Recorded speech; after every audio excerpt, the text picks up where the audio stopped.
I say fuck the podcast. Let's just play Battlefront all night. Yes. No one listens anyway.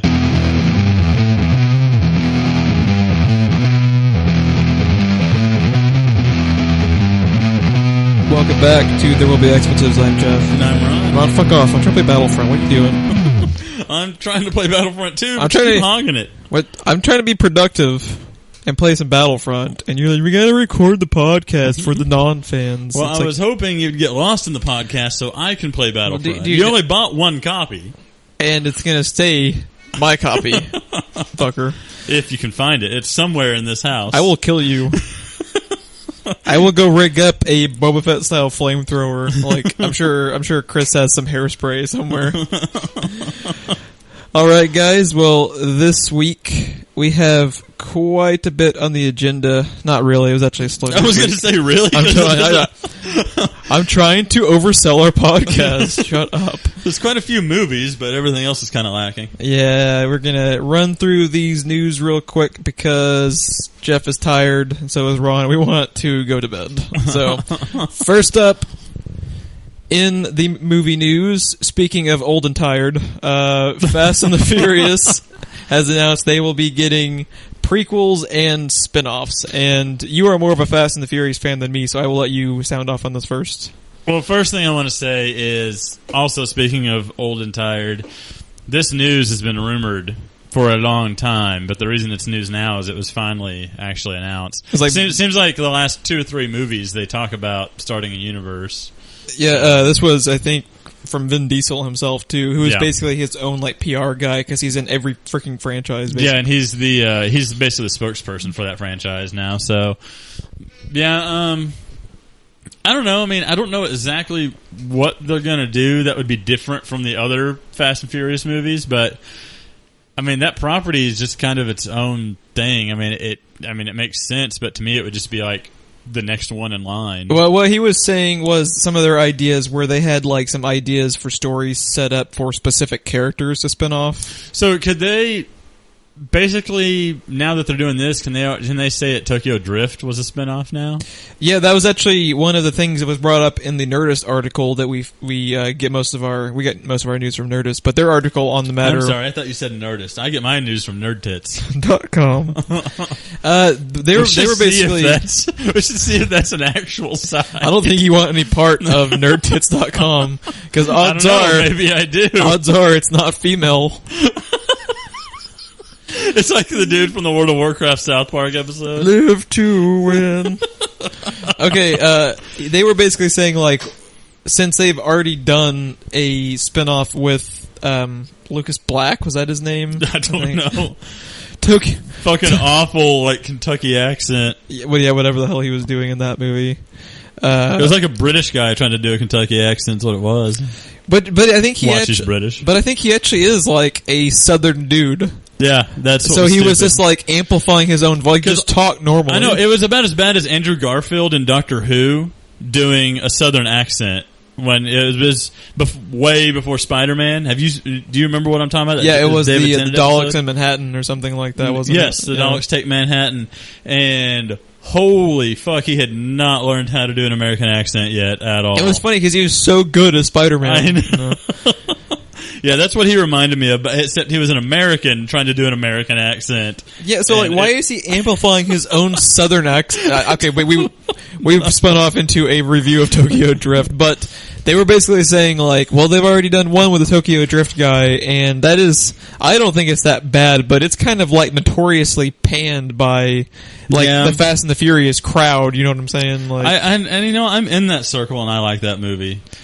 Once you get used to the way he fucking talks, it's not that bad a movie. Probably my favorite character of any of their movies is Han. So that would be the spinoff I would do if I was in charge of them. Vin Diesel was always my favorite, like in the first couple, and then first couple, but the first one, and then like the fourth and fifth. But Han, dude, I would watch a spinoff of Han. I want to know, dude, if they're gonna do like backstories and spinoffs, I want Han and I want Vin Diesel's from the first movie. Those are the two that I want. Yeah, I'd be down. If you're gonna give me just 2 movies before that universe collapses in on itself, I want those two movies. Yeah, that's my point. By saying it's old and tired, I think it is getting a little insane that they're filming, I think, or about to film 8, and they've already announced 9. So you're talking like you're getting up to double digits in just the standard films before you count prequels and sequels. Like it's gonna collapse in on itself like sooner rather than later because there's no. I think it's kind of like Transformers. As long as they keep making them, it's gonna keep making money. It's gonna. But unlike Transformers, they don't piss me off. So yeah, that's one thing they have going for them is they're not based off. They're their own thing. Yeah, they're their own thing. But I do think even Fast and the Furious eventually, because basically you just take any action movie or crime movie and add fast cars to it, and half dressed sexy chicks, and you got a Fast and Furious movie. It's a formula that doesn't really fail. But I do think even Fast and the Furious, with as successful as they are, I think eventually if you're up to like Fast and the Furious 14 and then they have like 2 or 3 sequel or spin-offs going, like I think eventually it will get a little too ridiculous. Now a review of Rocky 5,000. Yeah. Or like Back to the Future 2 is Jaws 19. Yeah. Another sequel that's in the news recently is the Prometheus sequel, which has been retitled like 17 times. Yes. What was it most recently? Supposedly, most recently it was Paradise Lost, which was a cool title. So it was Prometheus, and then the sequel is going to be Alien Paradise Lost, and now they've announced that it's Alien Covenant. Yes, which I think is a pretty cool name, and according to sources, several different sources, Ridley Scott said that's the title that they're going with. For this week, until they change it. Well, apparently it's already been submitted to the point of no return, like for marketing stuff and everything. Until they, we're going to title this one... But you know what? That movie's going to make so much money anyway, just because it's Ridley Scott, and even though people fucking hate Prometheus, just because of what it is, it's going to make money, so if they have to... start the marketing machine over again, they can spend it. If they want me to pay for 2 tickets, if Ridley Scott says no, do it again, they're gonna fucking do it again. If they want me to buy 2 tickets, they will name it Alien: Five Nights at Xenomorphs. Yeah, maybe we should do at some point. I wonder how well a ramble track of Prometheus would go over, because we haven't done one of those in a while. We actually kind of like Prometheus at least compared to the rest of them. I bet it would get quite a few hits the closer we get to Alien Covenant. I almost said Paradise Lost. Alien Paradise Covenant. And it's interesting. I think only one of the places I read about it mentioned anything about this, but Paradise Lost, that title is supposed to allude to the fact that spoilers for Prometheus, which most people saw and most hated. It was kind of alluding to the fact that in Prometheus we were looking for our creators, the aliens that created the human race, and when we got there we found out they were a bunch of dicks and douchebags that wanted to destroy us. So that's kind of what the Paradise Lost was supposed to be alluding to. In the movie you find out that the thing they designed to kill us, the weapon they designed to kill us, was killing them. So the fact that the name has now changed to Covenant seems pretty interesting. That's a word that's used often in the Bible with God, which they are basically God in the Bible, of course, as far as the movies go. They're the ones that created us in their likeness. But to call it Covenant, and obviously the xenomorph, everything to do with xenomorphs just goes spiraling out of control at some point. It's just an interesting name change for what the story could possibly be. Because it could be AVP, but them and us versus the xenomorph or something. They have confirmed that Fassbender and Naomi, I forget her last name, are coming back, right? Naomi Prometheus. Naomi Rapace, I think is something along those lines. I don't know. If we were actually a news podcast, I would go look it up. But if we were actually capable of accessing the internet with all of the world's answers. We're just on the internet. We can't access the internet. Yeah. I'm excited I wish it wasn't delaying Alien 5, because I'm much more interested in Blomkamp's Alien 5 than I am. Right. As much as I like Prometheus, I obviously am going to lean more towards the actual Alien. We reported a few weeks ago about the rumors that there could possibly be that movie and Alien 5 in the same year in 2017. Yeah, I want the conceptual images of Alien 5 from Blomkamp looked amazing. They've confirmed Ripley's coming back for it, right? Yes. So yeah, all over that. I'm all over both of these movies. I just want more to do with that franchise as much as I can get. I was hoping Predators was going to revamp the Predator franchise, but yeah, it wasn't bad. I kind of like Predators. I liked that movie, and I had a lot of respect for that movie because I know this is a tangent, but that script was written the same time that Predator 2 was.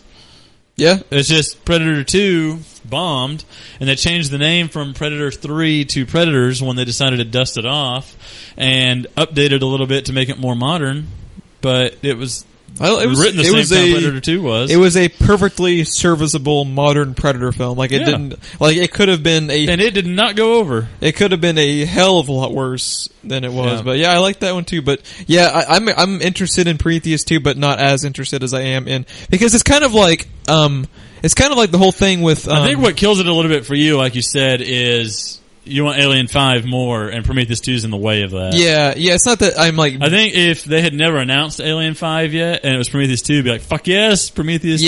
Yeah, it's almost like the George Lucas and Star Wars situation. Like, I love Ridley Scott, but I do kind of want to see like Blomkamp's interpretation of it, like fresh eyes on the project, because like it's like. And another reason I have high hopes for Prometheus 2 is Ridley Scott doesn't seem to have lost his mind yet, like James Cameron and Michael Bay and George Lucas and all of the once greats. And he's motivated to make it, liked by everyone, because he heard that more than anyone, that everyone shat all over Prometheus. So he's going to be dedicated into making it like the best possible Alien spinoff he possibly can. And he's a very talented filmmaker. So. Yeah, dude's in his mid-70s, made The Frickin' Martian, like one of the best films of the year, and it was like its own. Like, he is seriously the most diverse filmmaker I think we'll ever see. Yeah, like you just go back. I mean, Blade Runner, Alien, like Kingdom of Heaven, like the stuff, Gladiator, like he can touch in like every genre. They all feel like Ridley Scott, but they're not the same formula over and over again. You know what I mean? Yeah, you can tell that he had his hands in it. Like what? Okay. It's not this Michael Bay and James Cameron. They all had the same formula. They just plug in different variables. Another one which will be slightly controversial. Each of his are different, but what people make Spielberg out to be is what Ridley Scott is. Because Spielberg is like what you're saying. Like, he's a great director, but all of his films do have kind of like a similar They are feel definitely to Spielberg. them. Yeah, they have Spielberg written all over them, to the point to where, they're all good movies, but they're not as diverse as Ridley Scott is. I think the best way to say what we're trying to say is a Spielberg movie looks like a Spielberg movie, and a Ridley Scott movie feels like a Ridley Scott movie. Like, man, and just his eye for every little detail. Like, The Martian was just gorgeous to look at, even if you had it on mute. Like, that means you're a good director if you're able to have not only it look, attractive as a set piece, but also have substance to it. And one thing I love about him in space and doing his space movies and everything that he does is those shots, like in The Martian, that you got of like the Martian terrain with all the dust devils, or even though it would never look like this in real life, you always knew where the Hermes was because it'd be either Earth or Mars in the background. Something like that for placement, and they were always gorgeous shots. And very few directors that are big into sci-fi are able to branch out in other genres, and he does it beautifully. Like, when you break it down, like, most of our seminal science fiction films are done by directors who didn't really do anything but science fiction. Right. So it is impressive to see him be able to do a Martian, and also that dude did Gladiator, the limited use of music in Martian is like what we talked about with Alien. Makes you feel very isolated. No musical cues and stuff like that. Yeah, you felt like, even though Matt Damon was there, you felt like you were alone on the planet also. I want to watch Martian again. That was such a good movie. I do too. Yeah. But now that we watch it again, is maybe I can enjoy it and not be comparing it to the book like I was when I was watching it the first time. Maybe it was because I read the book like a good 7 or 8 months ago that I wasn't comparing it as much. I wasn't sitting there analyzing, but I had just finished it, so it was in the back of my mind as I was watching it. Yeah. But now some time has passed, and there was some details that I noticed here and there, but they didn't break the movie for me. Yeah, definitely. It wasn't like the Jeeps in Jurassic World or anything. Yeah, God forbid the fucking Jeeps in Jurassic World. Open that can of worms again. Yeah, what was the most recent thing like within the last couple of days? Oh, it was a Walking Dead thing that I don't want to get into spoilers, but seriously, it was literally the Walking Dead version of No. I call bullshit on the Jeeps working on the dinosaur murder island. I'll do you one better. That was the first thing I said walking out of the theater in Jurassic World.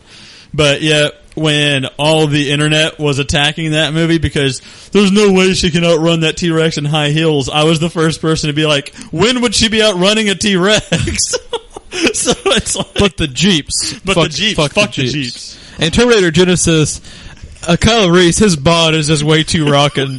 Ron just couldn't. It was distracting me. His abs were just so distracting. They were washboard abs.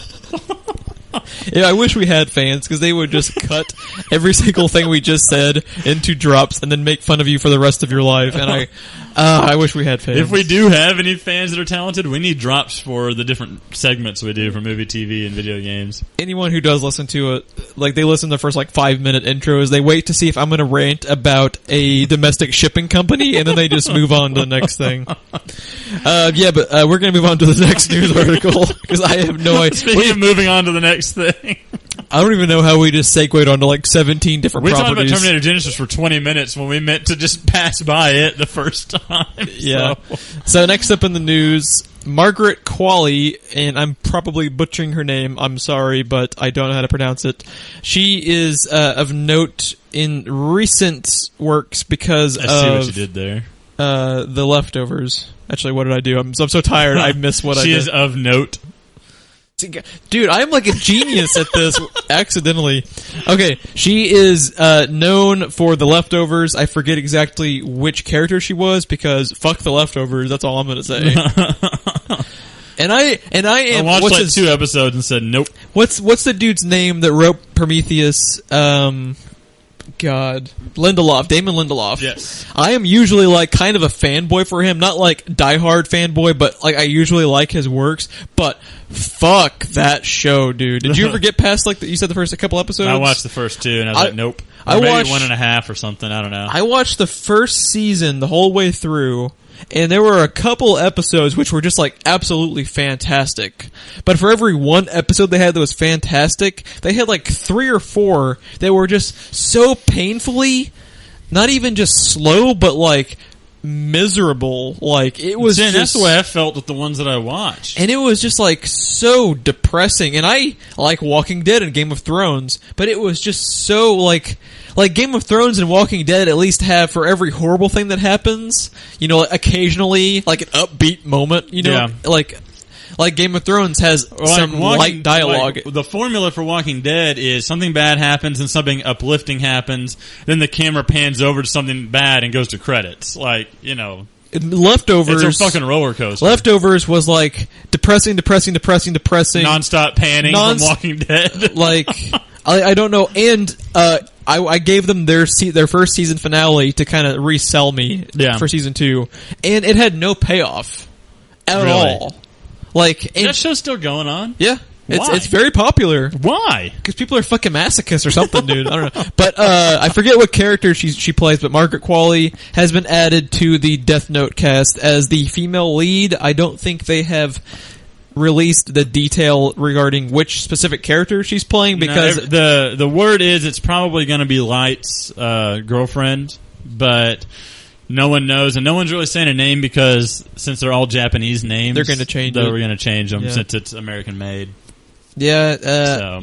So we recently reported on who was going to be the lead, I think, but I'm blanking who it was because I don't listen to our podcast either. I know it's that, and it's so far out anyway. It's probably. So it looks like though they're trying to kind of get these things off the ground as far as making the jump to anime adaptations like they're doing currently with the video games. Nat Wolff is Light, and Misa is Margaret Qualley. Okay, that's the only 2 people cast so far. L is going to be the big one. L better fucking look like L. Dude, I know you haven't seen it. I want to. It sounds really, really good. L is my favorite character, and he's the guy that's after the main guy. He's the... it's weird because you don't know who to root for. They're both the hero, more or less, but one is doing it in a villainous way, and yeah, you just got to watch it. It's complex. Everything you've said about it makes me really intrigued by it. I need to buy it. It's one of my want to buy, and I never have. I need to buy it, and then it'll probably still be in shrink wrap when I hand it to you. Just like watch. Works this. for me. Yeah. Works for me. Next up in the casting department, we don't know because my monitor went to sleep. Next up in some casting news, this one was pretty interesting. Yeah, Warner Brothers is still trying to get their Justice League Dark movie going, even after the news of Guillermo del Toro leaving the project, which I wasn't aware of, because this was one of the DC projects I was super, super looking forward to, because if you're not familiar with Justice League Dark, it is all of like the supernatural, mystical characters of the DC universe together on a team. Characters such as John Constantine, Swamp Thing, Deadman, to name a few. And that I mean, could you imagine a Del Toro Constantine and Swamp Thing movie? Like, it would have just been amazing. Yeah. So it's a big bummer to hear that he moved on from the project, because he's so busy trying to get Pacific Rim 2 made, I guess. But Warner Brothers is still trying to make it happen, and for John Constantine, they are apparently seeking out Colin Farrell. Which was, obviously, Constantine in our mind is always going to be Matt Ryan from now on. But... So that's disappointing. It is disappointing, but if they are going... If they had to go... Time, we had to see that coming because they're screwing over Grant Gustin on Flash. Yeah. And if they were going to go for a more A-list actor for Constantine, I actually kind of like Colin Farrell as Constantine. Yeah, I'm still undecided on that. I don't know. They could definitely do a lot worse, is basically what I'm getting at. Yeah, they could do anything worse than that. But, I like him as an actor, but I just... it's... John Bernthal for Punisher was, fuck yeah, this... I'm just kind of like, it doesn't make a whole lot of sense to me. I don't know. Like, it's not bad, but I almost wish they would go a little bit more unknown, like with Matt Ryan, because we totally associate... Just go Matt Ryan. For anyone that's a fan of that character, he is Constantine now. Yeah, it's kind of strange, because they're almost kind of repeating the Keanu Reeves one. Yeah. Because I like both Keanu Reeves and Colin Farrell, but they have that thing going for them where when you watch them act, yeah, they're good actors, but they're always Keanu Reeves and Colin Farrell typically. Like, whoa, man! Like I'm gonna exercise a demon. Now, I will give Colin Farrell is more diverse than Keanu Reeves, yes. Although. Because of John Wick, I do like Keanu Reeves. Like, it's still a badass movie.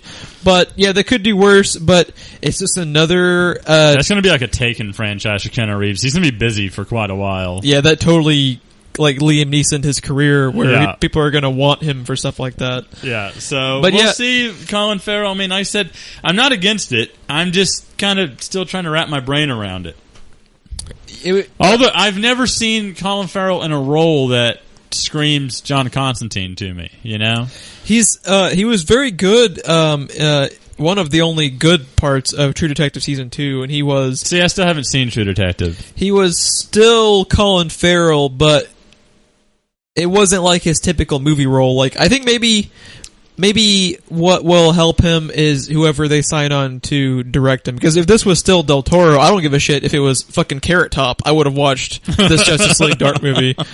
But yeah, I'm still interested in this project. They haven't officially signed him onto this. He might be too busy because of the Harry Potter spinoff to even be able to be attached to it.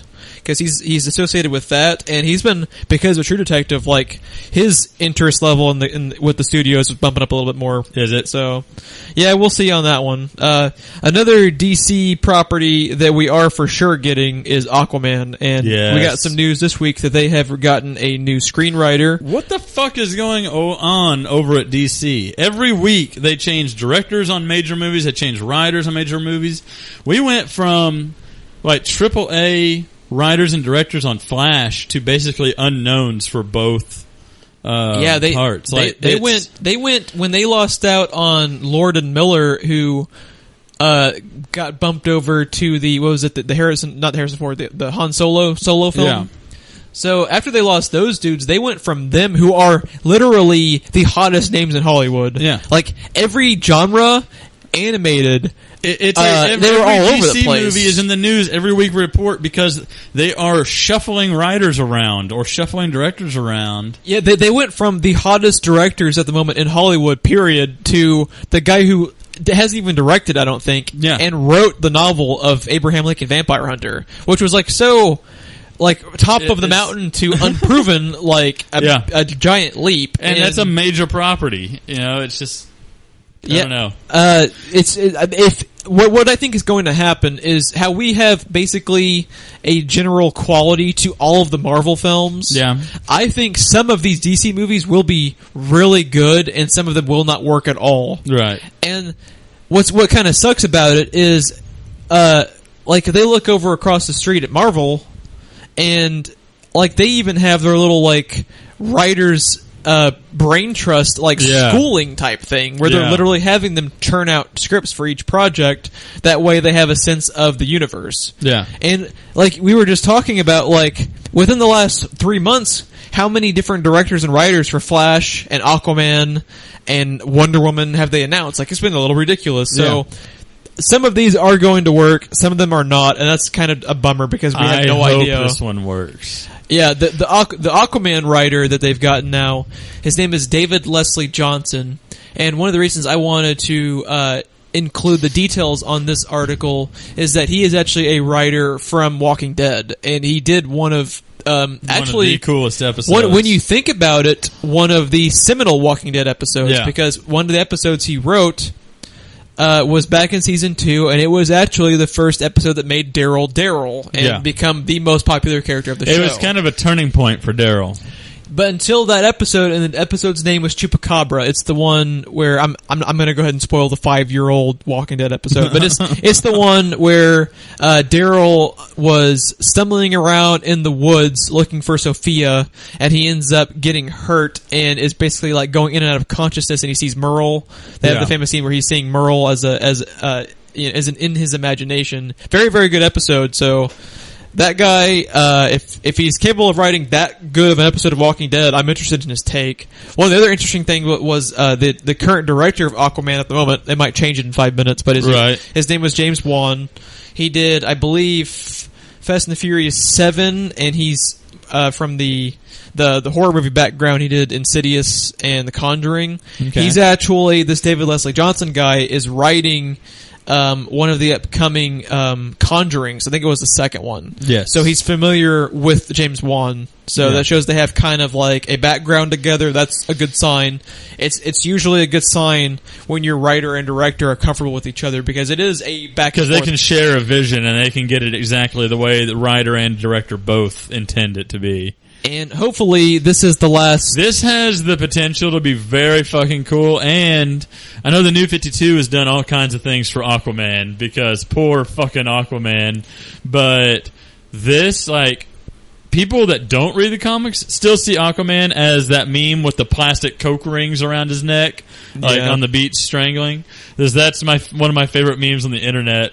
But this movie is going to change...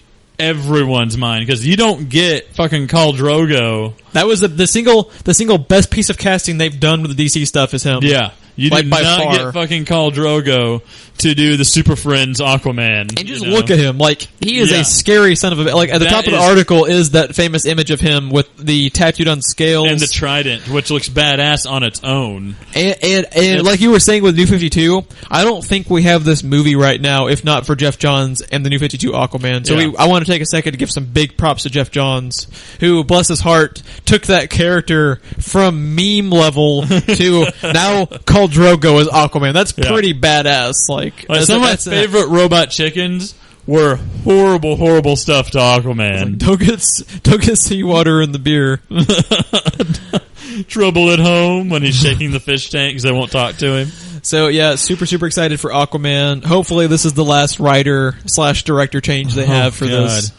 And we have a little bit more. We shall see next week. We have a little bit more in the Snyder DC verse popping up.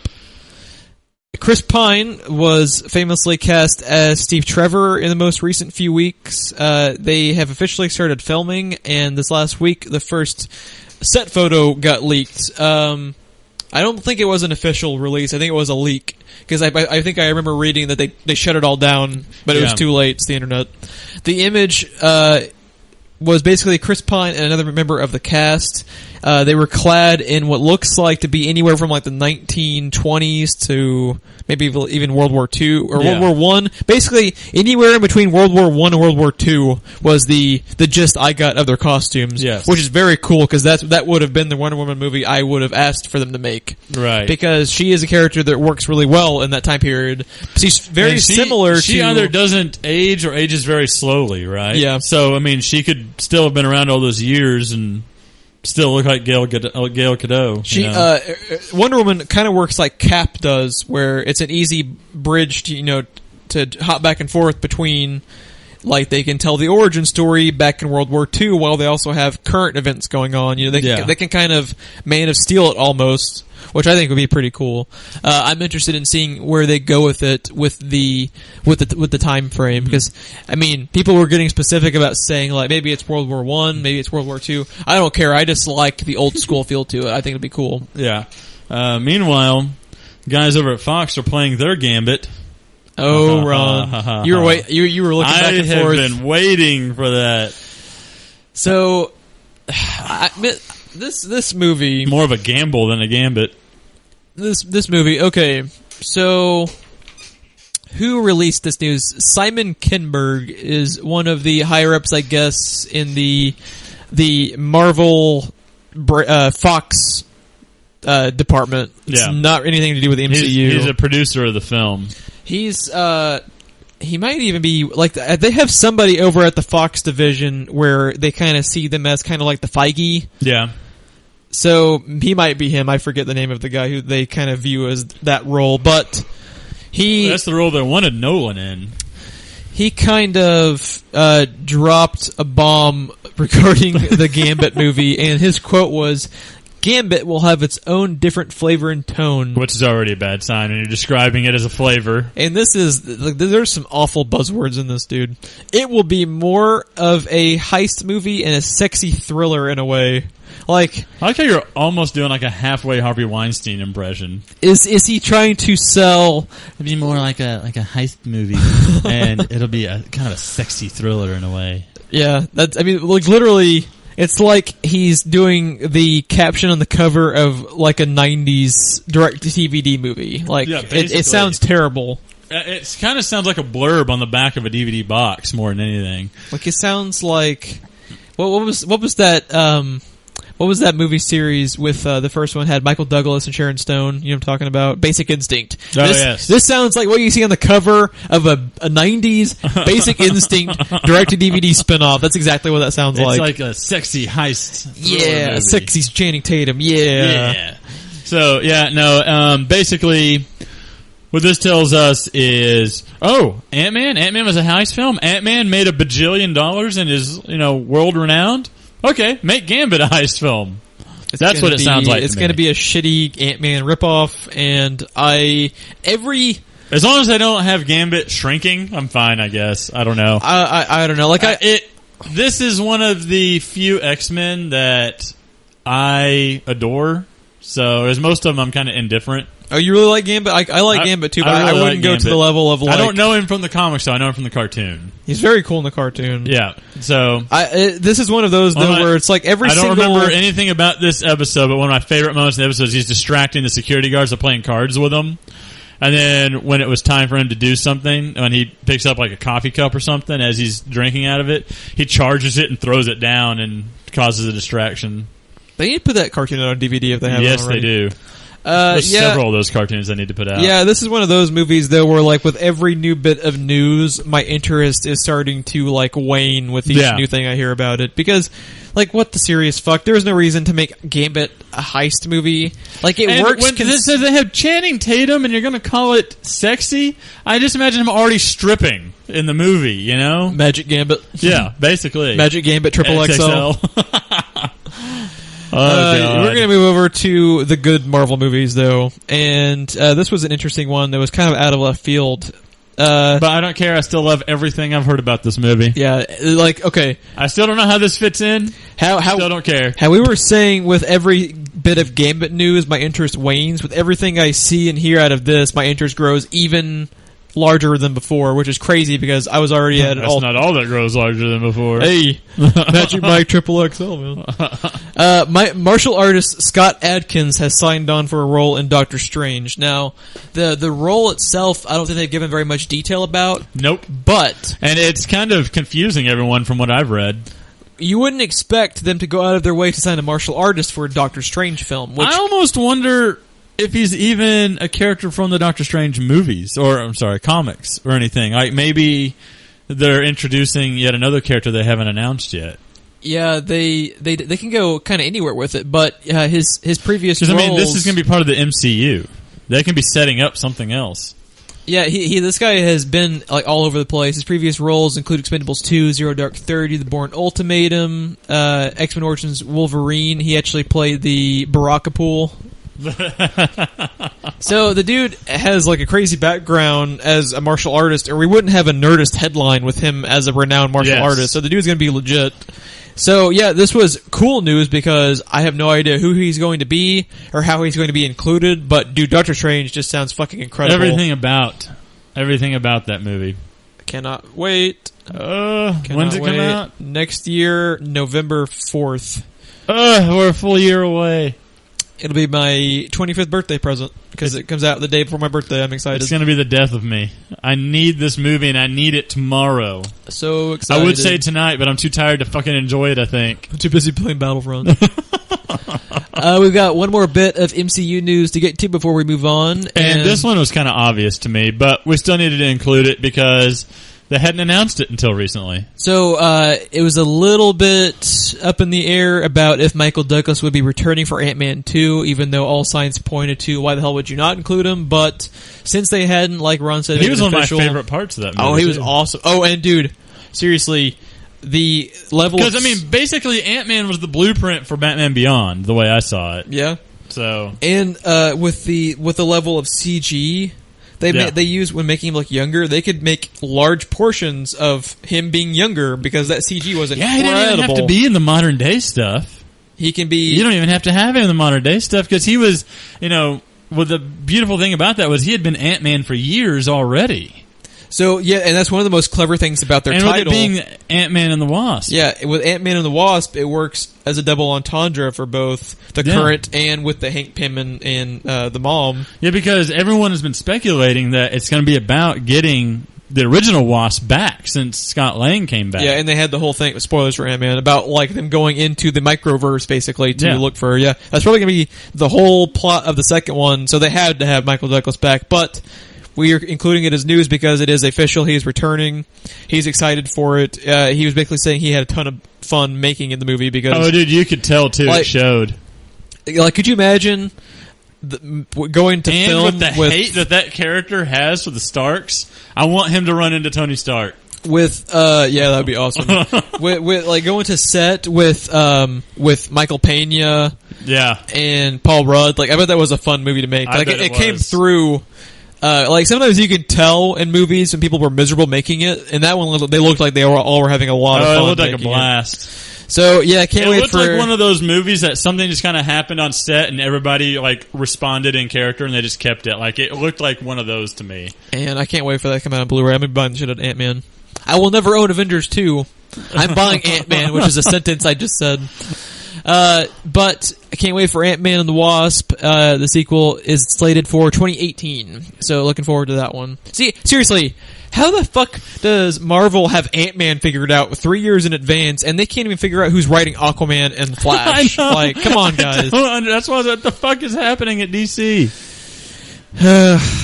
So we're going to move on to the TV news. And first up, this was a pretty cool one I wanted to include just in case anyone out there is like Ron and didn't get to watch all of Legend of Korra, which was a badass cartoon.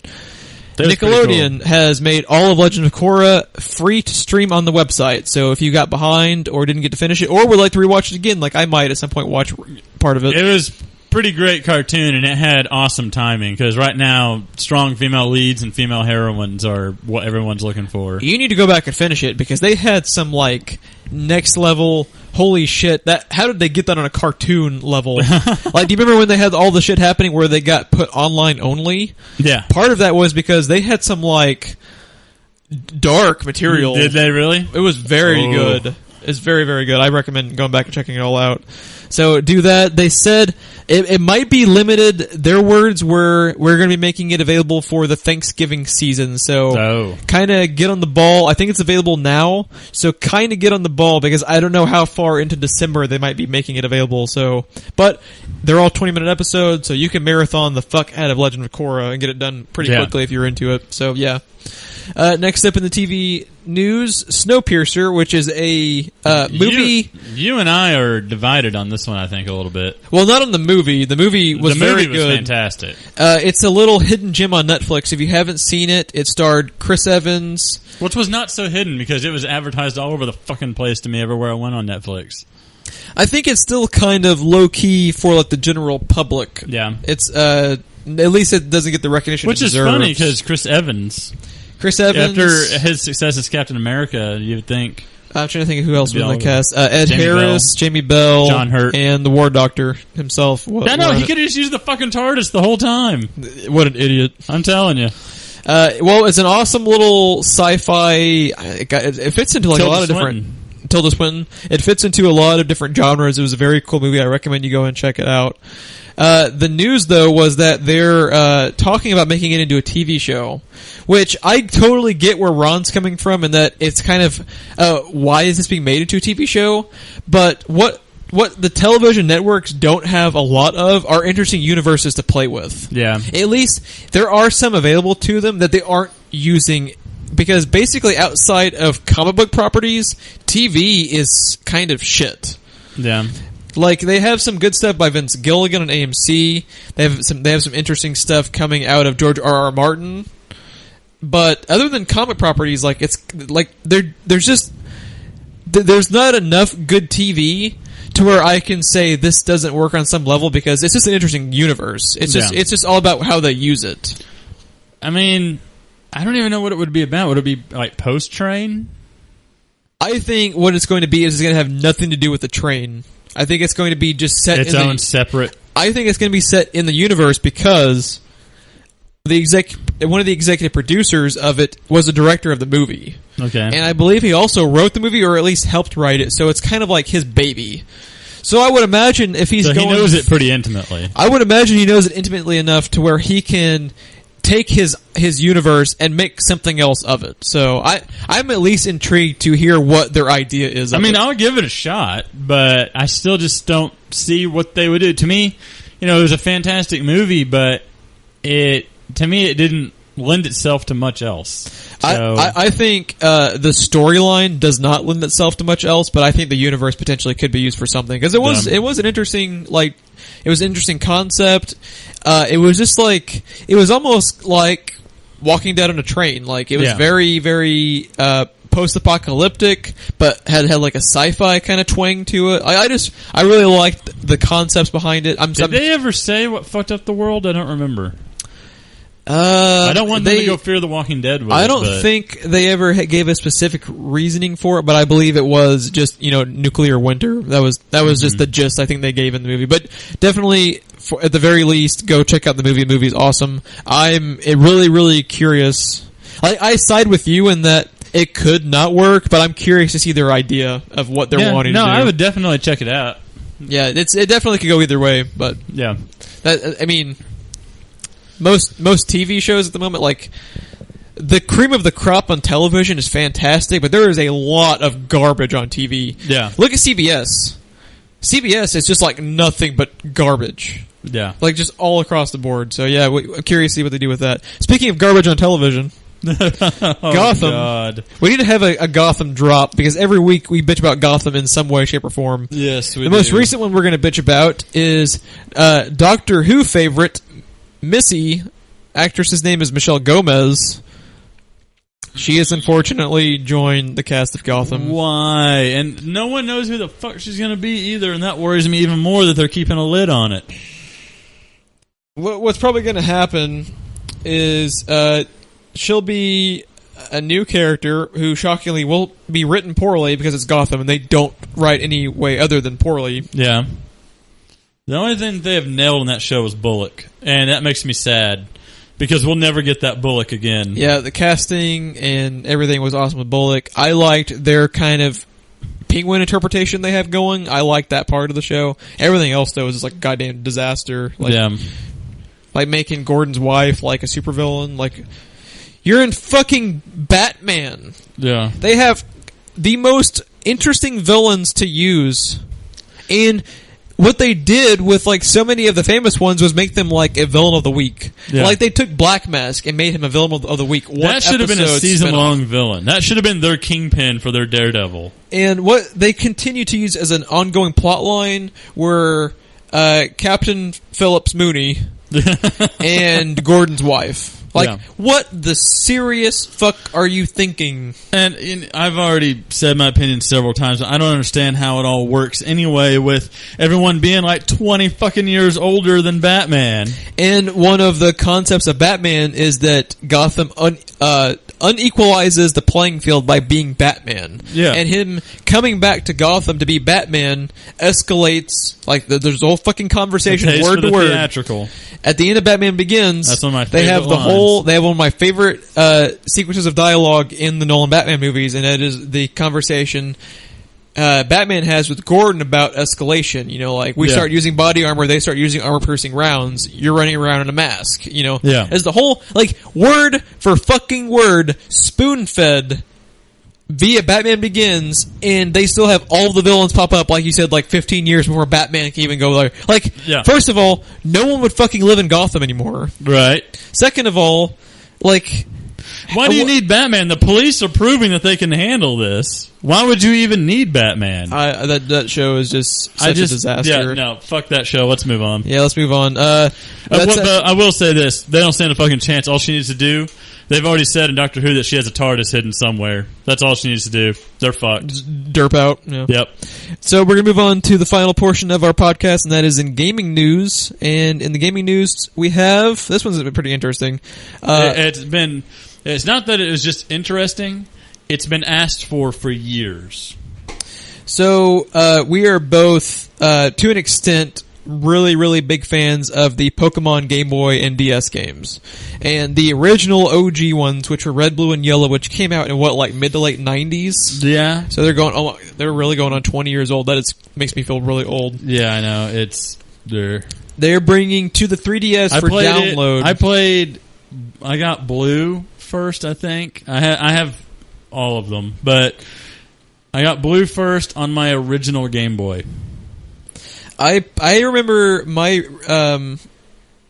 I think my time spent during basically all of third grade was playing on Game Boy Color the Pokemon games. Which, like, the fact that that's getting, like, in the 15 to 20-year-old range makes me feel very old. I still play them today, and I will tell you, if you're a gamer and you're a fan of RPGs but don't like Pokemon because it's kid stuff, play the game. Ignore the show. Play the game. Oh, they were so good. Because they are one of the greatest RPGs ever made. The battle system, the way everything in the world works. It's virtual crack. Yes, it is.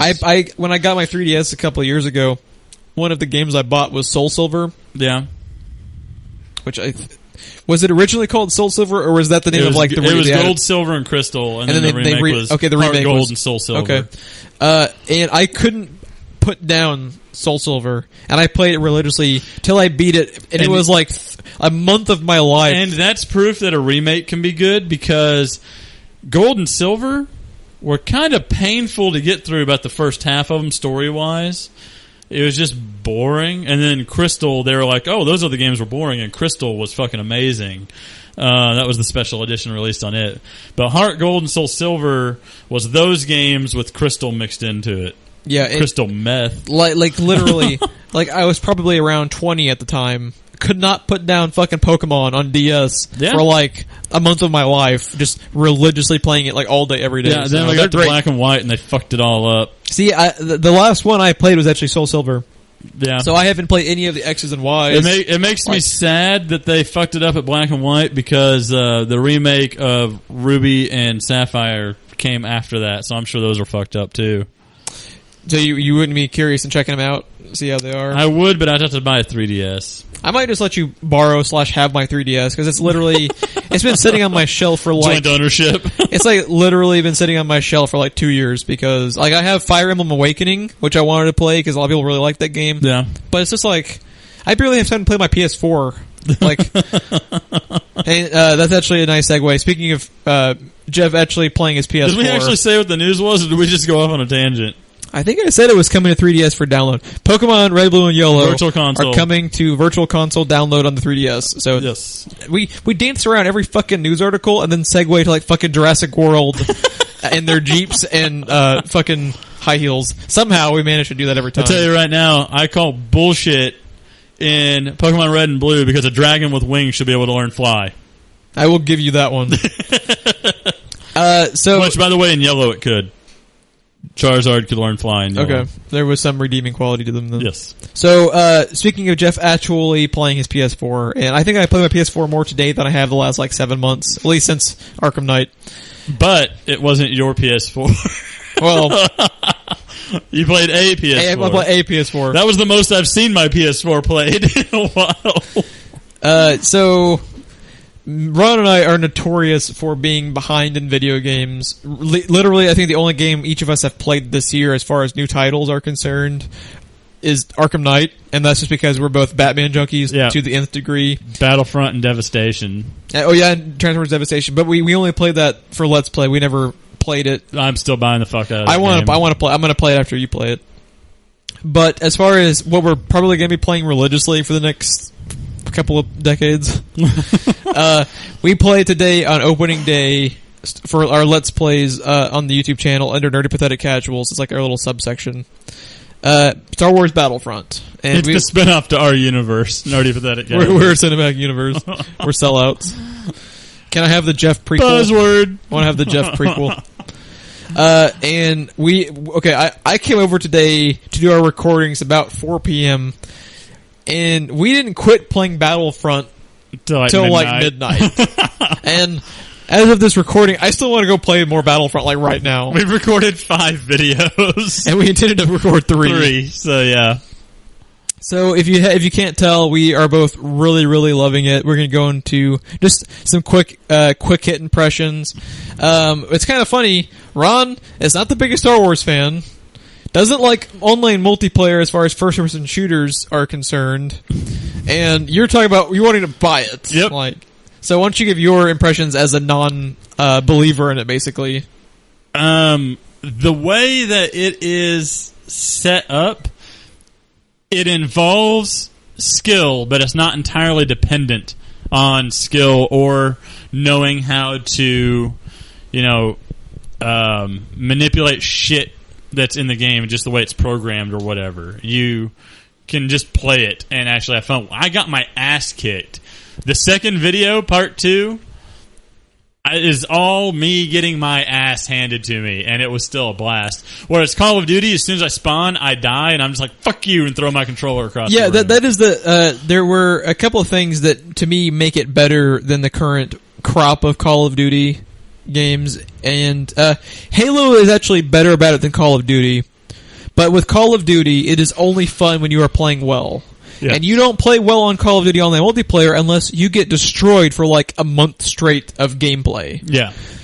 And even then, you're just decent. Yeah. Like, you're not good. But with Battlefront, like, Ron had a whole Let's Play that you'll get to enjoy of sucking, but he still had fun. That's all it comes down to. And I still got kills. Usually, I don't get any kills in Black Ops. The other thing is Call of Duty, I think it is too easy to kill people. Yes. And Halo, I find it annoyingly difficult to kill people. Like, with Halo, you have to shoot at people what feels like 30 seconds to kill them. Yeah. Battlefront, it looked like it hit like the sweet spot. Like, you have an opportunity if you're getting hit to get away, but if you're on the other end and shooting, I never got aggravated while trying to kill someone once I had them in my crosshairs, which happens a lot in Halo. Now, the other impression that I got from it was they did their research and looked at all of the competing first-person shooters and took what worked from every one of them mixed in. As you can feel a little bit of Call of Duty in there, you can feel a little bit of everything in it, but it's only the best parts of everything that's in it. And it's also kind of the best parts of all of the Star Wars games that we love. Yes. It's like actually, it's all the Star Wars games. When you get into a ship and you're playing on Hoth in a snowspeeder, you feel like you're back in Rogue Squadron, which is one of my all-time favorites. So long as Vader favorites. is not guarding the fucking drop. Oh my god. That was awful. And when you're on the maps where they have hero characters, like I turn a corner and there's fucking Boba Fett. and I thought Boba Fett was DLC, so I was like, Boba Fett's Boba Fett's in this game. And then Wrist Rocket killed you. Yeah, it was good times were had.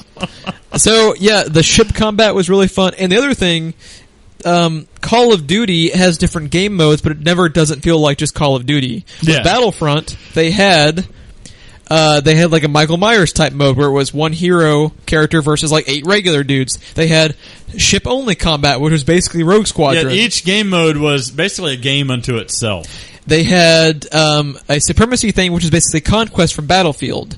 They had like a regular Slayer mode with no vehicles and no hero characters. It was just kind of like Battlefield, but with a Star Wars skin. Yeah. They had what were some of the other ones? They had like it was like a capture the flag type one. They had like a King of the Hill one with droids. Like just tons and tons of different gameplay modes where you could literally like not get bored of it. And that's just the multiplayer side of it. Real quickly, we'll talk about... It's really clever how they handled reloading, too, because they're laser weapons. They shouldn't need to reload, but they can overheat. And in the overheat system, they had a little active reload. It wasn't annoying. It felt about right. It felt really fair. Yeah, and... Because even the super powerful weapons, you can get a lot of shots off before... Yeah, and we're just talking about multiplayer. They have an entire other component where you can play basically Horde mode, which is, if you're not familiar, it's basically like Call of Duty Zombies or Gears of War Horde mode, where you have different waves coming at you. It felt a lot more like Extinction from Call of Duty Ghosts, I think it was. Yeah, the Horde mode is great. They have even little, a lot of, which a lot of games are getting away from, they have a lot of local co-op split screen friendliness going on. Like me and Ron, one of our favorite things we did was we had no AI soldiers. It was just me as Boba Fett against Ron as Han Solo. It was so much fucking fun.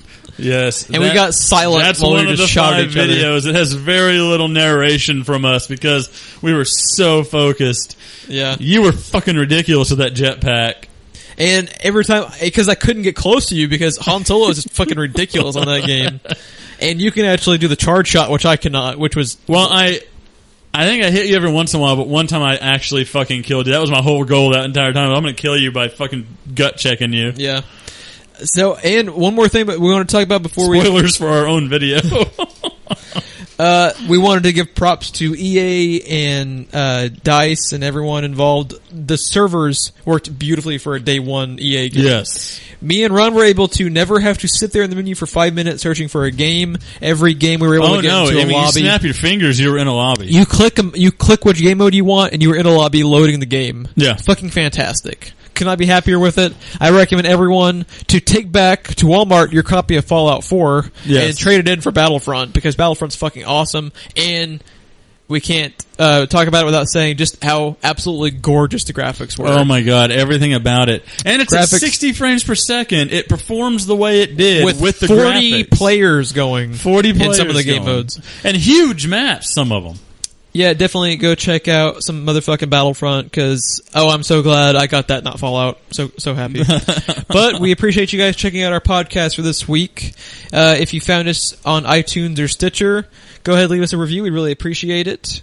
We are up on the social medias. We are on Twitter at TWBE Podcast and Facebook.com/TWBE Podcast.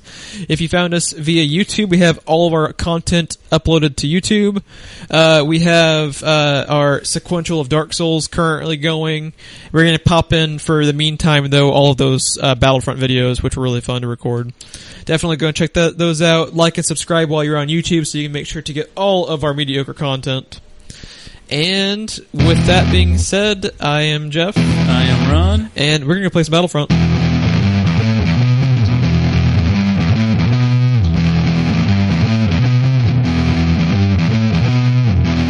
I'm so tired. Why? It's Like only I 1 a.m. used the last of my brain power writing up the podcast, I think.